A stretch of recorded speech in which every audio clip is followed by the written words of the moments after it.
Formula E race కేసులో కేటీఆర్ అరెస్టుకు రంగం సిద్ధమవుతుందా? ఇవాళ కేటీఆర్ను అరెస్ట్ చేసే ఛాన్స్ ఉందా అంటే అవుననే వార్తలు వినిపిస్తున్నాయి. ఇప్పటికే తెలంగాణ భవన్కు భారీగా పోలీసులు చేరుకున్నారు. ఇక బీఆర్ఎస్ కార్యకర్తలు కూడా పోటీగా కదిలివచ్చారు.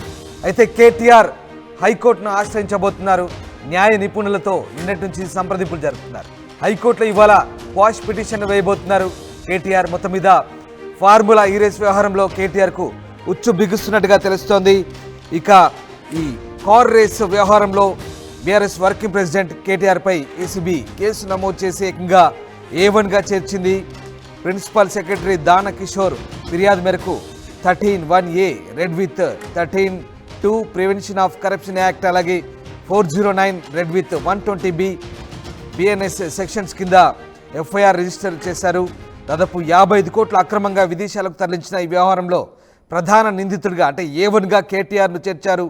రెండో నిందితుడిగా అంటే A2గా senior IAS officer Arvind Kumar, మూడో నిందితుడు అంటే A3గా హెచ్ఎండిఏ మాజీ చీఫ్ ఇంజనీర్ బి లక్ష్మీ నరసింహారెడ్డిని చేర్చారు.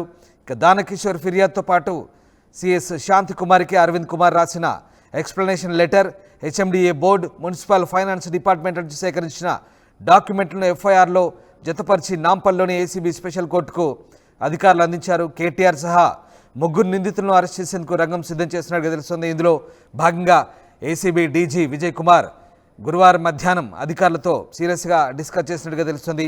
ఏసీబీ డైరెక్టర్ ఆధ్వర్యంలో సెంట్రల్ ఇన్వెస్టిగేషన్ యూనిట్ను ఏర్పాటు చేసి జాయింట్ డైరెక్టర్, 2 డీఎస్పీలు, 4 ఇన్స్పెక్టర్లు సహా 15 మందితో దర్యాప్తు ప్రారంభించారు. లా అండ్ ఆర్డర్ పోలీసుల నుంచి కూడా అవసరమైన సహకారం తీసుకునేందుకు ఉన్నతాధికారులతో చర్చించినట్టుగా తెలుస్తుంది. 4 నాన్ బెయిలబుల్ సెక్షన్స్ కావడంతో ఎలాంటి నోటీసులు ఇవ్వకుండానే అరెస్ట్ చేసే అవకాశం ఉన్నట్టుగా భావిస్తున్నారు.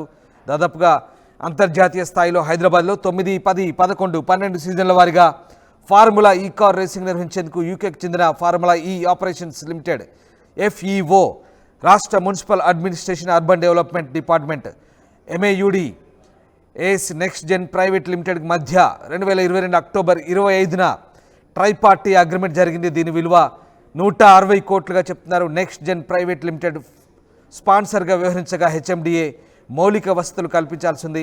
ఈ క్రమంలో 2023 ఫిబ్రవరి 11న సీజన్ 9 నిర్వహించగా మౌలిక వసతుల కోసం హెచ్ఎండిఏ 12 కోట్లు ఖర్చు చేసింది. FEO, ఏస్ నెక్స్ట్ జెన్ మధ్య నెలకొన్న వివాదాల నేపథ్యంలో నెక్స్ట్ జెన్ బాధ్యతల నుంచి తప్పుకోవడంతో సీజన్ 10 నిర్వహణకు అప్పటి మంత్రి కేటీఆర్ సూచన మేరకు MAUD ముందుకు వచ్చింది. ఇందుకు సంబంధించి 23 సెప్టెంబర్ 27న స్పెషల్ చీఫ్ సెక్రటరీ హోదాలో అరవింద్ కుమార్ అప్పటి మున్సిపల్ మినిస్టర్ కేటీఆర్ నుంచి అనుమతి పొందారు. ఇక మొత్తం మీద సీజన్ 10 అయితే రద్దు చేసుకున్నట్లు అప్పుడు వివిధ కారణాలతో ఆ సంస్థ చెప్పింది. బట్ ఈ 55 కోట్ల వ్యవహారానికి సంబంధించి ఇప్పుడు ప్రస్తుతం పూర్తి స్థాయిలో దర్యాప్తు చేసుకునేందుకు ఏసీబీ అన్ని రకాలుగా రంగం సిద్ధం చేసింది. మొత్తం మీద ప్రస్తుతం ఈ వ్యవహారంలో కేటీఆర్ A1గా ఉన్నారు, అలాగే అరవింద్ కుమార్ A2గా ఉన్నారు. సో ఇక్కడ ట్విస్ట్ ఏంటంటే హిమాయత్ నగర్లోని ఇండియన్ ఓవర్సీస్ బ్యాంక్ నుంచి యూకేలోని ఫార్ములా ఈ ఆపరేషన్స్కు అక్టోబర్ 11 తేదీన ట్రాన్స్ఫర్ అయిన ఈ అమౌంట్ అప్పుడు ఎలక్షన్ కోడ్ కూడా ఉంది. 2023లో దాదాపు 45 కోట్లను ఫార్ములా ఈ ఆపరేషన్స్కు హెచ్ఎండి అకౌంట్ నుంచి యూకేకు డబ్బులు బదిలీ చేశారు. ఇదంతా కూడా కేబినెట్ అనుమతి లేదు, RBI అనుమతి లేదు. సో విదేశాలకు ట్రాన్స్ఫర్ చేయడం, ఇన్కమ్ ట్యాక్స్ డిపార్ట్మెంట్కు హెచ్ఎండిఏ ఫైన్ రూపంలో 8 కోట్ల పైగా చెల్లించాల్సి వచ్చింది. ఇవన్నీ కూడా federal international automobile federation of motor sports club of India దాదాపు 1,10,50,000 హెచ్ఎండిఏ చెల్లించింది. ఇలా మొత్తం మీద అటు ఫైన్స్ చెల్లించింది, అనుమతులు లేవు, క్యాబినెట్ అనుమతి లేదు, RBI అనుమతి లేదు, అది కూడా పౌండ్ల రూపంలో చెల్లించినట్టుగా కూడా ఆరోపణలు ఉన్నాయి.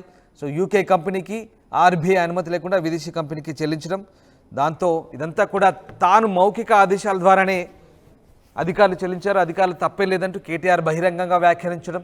సో ఇవన్నీ కలిపి కేటీఆర్ను A1గా చేర్చేందుకైతే ప్రస్తుతం ఈ ఫార్ములా ఈ రేస్ వ్యవహారంలో ఈ వ్యవహారం కేటీఆర్ మెడకు ఉచ్చు బిగుస్తున్నట్టుగానే మనకు అర్థమవుతుంది. ఇక 4 సెక్షన్లు పెట్టారు, రకరకాల సెక్షన్లు. ఇక్కడ కేటీఆర్ పైన ఏసీబీ సెక్షన్లతో పాటు కొన్ని BNS సెక్షన్లు కూడా పెట్టారు ఓవరాల్గా. సో ఈ వ్యవహారంలో నాన్ బెయిలబుల్ కేసులు కూడా ఉన్నాయి. సో ఏం జరగబోతుంది? కేటీఆర్ మెడకు ఉచ్చు బిగుస్తోందా? కేటీఆర్ అరెస్ట్కు రంగం సిద్ధమవుతుందా? ఇవాళ కేటీఆర్ను అరెస్ట్ చేస్తారా? ఏం జరుగుతుంది? తెలంగాణ భవన్లో కూడా హైడ్రామా కొనసాగుతున్న నేపథ్యంలో భారీగా పోలీసులు కూడా అక్కడ చేరుకున్నారు. నిన్న రాత్రి అంతా కూడా హైడ్రామా కొనసాగింది. At the same time BRS కార్యకర్తలు కూడా పోటాపోటీగా బీఆర్ఎస్ భవన్కు చేరుకున్నారు, తెలంగాణ భవన్కు చేరుకున్న పరిస్థితి. సో ఏం జరగబోతుంది? కేటీఆర్ అరెస్టుకు రంగం సిద్ధమవుతుందా? మా కరెస్పాండెంట్ మధు జైన్ అవుతున్నారు. మధు, కేటీఆర్కు ఉచ్చు బిగుస్తున్నట్టుగా తెలుస్తుంది. ఈ క్షణమైన కేటీఆర్ను అరెస్ట్ చేసే ఛాన్స్ ఉందంటున్నారు. సో ఏం జరగబోతుంది?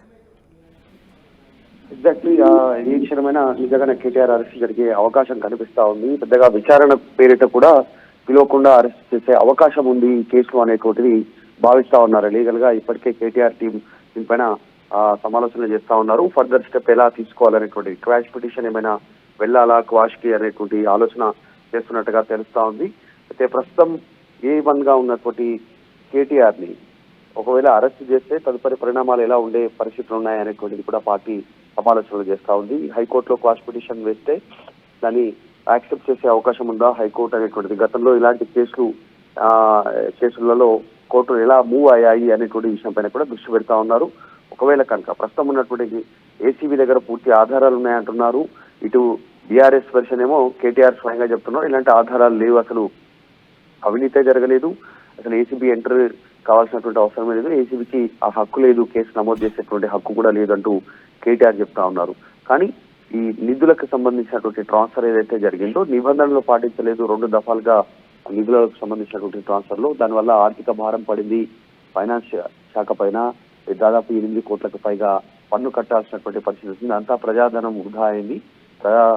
ప్రజాప్రతినిధిగా ఉంటూ వీటన్నిటికి సంబంధించినటువంటి విషయపైన క్లారిటీ ఉండి కూడా ఆ టైంలో అవగాహన కలిగి ఉండి కూడా నిర్ణయం తీసుకోవడం వల్ల జరిగినటువంటి నష్టం, ప్రజలకు నష్టం జరిగింది. ప్రభుత్వ ఖజానా నుంచి ప్రభుత్వ సొమ్ము, ప్రజల సొమ్ము ఖర్చు పెట్టాల్సినటువంటి పరిస్థితి అనేటువంటి అంశాన్ని మెన్షన్ చేస్తా ఉన్నారు. మనం చూస్తా ఉన్నాం అరవింద్ కుమార్ కానీ బిఎల్ఎన్ రెడ్డి కానీ ఈ కేసుకు సంబంధించిన 3 పైన ఎఫ్ఐఆర్ నమోదైంది. దాంతో కాస్త ఆందోళన ఉంది మరి ప్రభుత్వ నిధుల దుర్వినియోగానికి సంబంధించినటువంటి విషయంలో. ప్రస్తుతం ఎఫ్ఐఆర్ నమోదు కావడంతో క్వాష్కి వెళ్ళాలనేటువంటి ఆలోచన చేస్తా ఉన్నారు. క్వాష్కు వెళితే హైకోర్టు యాక్సెప్ట్ చేసే పరిస్థితులు కూడా ఉండకపోవచ్చు ప్రస్తుతం అనేటువంటి చర్చ కూడా కొనసాగుతా ఉంది. కానీ లీగల్ గానే ముందుకు వెళ్ళాలి అనేటువంటి ఒక అంశాన్ని బీఆర్ఎస్ భావిస్తా ఉంది. నిన్న కూడా కేటీఆర్ మీడియా సమావేశంలో మాట్లాడుతూ లీగల్ గా అన్ని అంశాలను లీగల్ గానే మేము చూస్తాం, లీగల్ గానే ముందుకు వెళ్తాం అనేటువంటి ఒక స్టేట్మెంట్ కూడా చేశారు. చూడాలి ఏం జరుగుతుందో. పెద్ద ఎత్తున నిన్న రాత్రి పెద్ద ఎత్తున బీఆర్ఎస్ పార్టీ శ్రేణులు తెలంగాణ భవన్కి వచ్చాయి. ఈ రోజు కూడా తెలంగాణ భవన్ వద్ద భారీ ఎత్తున పార్టీ శ్రేణులు జమ అవుతా ఉన్నాయి, సమాయత్తం అవుతా ఉన్నారు. ఆల్రెడీ ఈ రోజు అసెంబ్లీకి కూడా ఉంది. అసెంబ్లీకి కేటీఆర్ వస్తారా లేదంటే తెలంగాణ భవన్కి వెళ్ళనున్నారా అనేటువంటి చర్చ కూడా కొనసాగుతోంది. సో కొద్దిసేపట్లో దీనిపైన క్లారిటీ వచ్చే అవకాశం ఉంది. ప్రభుత్వ వర్గాల సూచనల మేరకు 2 రోజుల్లోనే దీనిపైన పూర్తి స్థాయిలో అరెస్టులు ఉండనున్నాయనేటువంటిది సమాచారం బయటికి పొక్కుతూ ఉన్నటువంటి సిచ్యువేషన్ ఉంది. సో కాబట్టి కేటీఆర్ అరెస్టు ఈ 2 రోజుల్లోనే ఉండే అవకాశం ఉంది. మధు, అంటే ఇప్పటికే ఏసీబీ నిన్నంతా కూడా సీరియస్గా ఒక ఇంటర్నల్ మీటింగ్ అయింది. ఏసీబీలో సీనియర్ ఆఫీసర్స్తో ఒక టీం అయితే ఫామ్ చేశారు. మరోవైపు ఏసీబీ సెక్షన్లు, ఇటు బిఎన్ఎస్ సెక్షన్లు, అందులో నాన్ బెయిలబుల్ సెక్షన్స్ ఉన్నాయి. అలాగే ఈ క్వాష్ పిటిషన్కు వెళ్తే కనుక ఏమైనా ఊరట లభించే ఛాన్స్ ఉందనుకోవచ్చు. ఎందుకంటే ఇప్పుడున్న పరిస్థితుల నేపథ్యంలో ప్రజాధనం దుర్వినియోగం, అలాగే కుట్రపూరిత కోణం, ఇదంతా కూడా ప్రజాప్రతినిధులు ఈ రకమైనటువంటి సెక్షన్లు ఇవన్నీ ఉన్నాయి.